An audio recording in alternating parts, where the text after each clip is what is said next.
Tình xưa về đâu, mưa giăng ngoài ngõ nhỏ.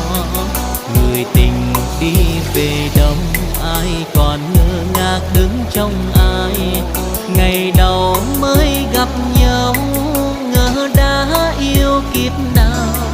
Khi đã yêu trong lòng mà mặt ngoài vẫn còn.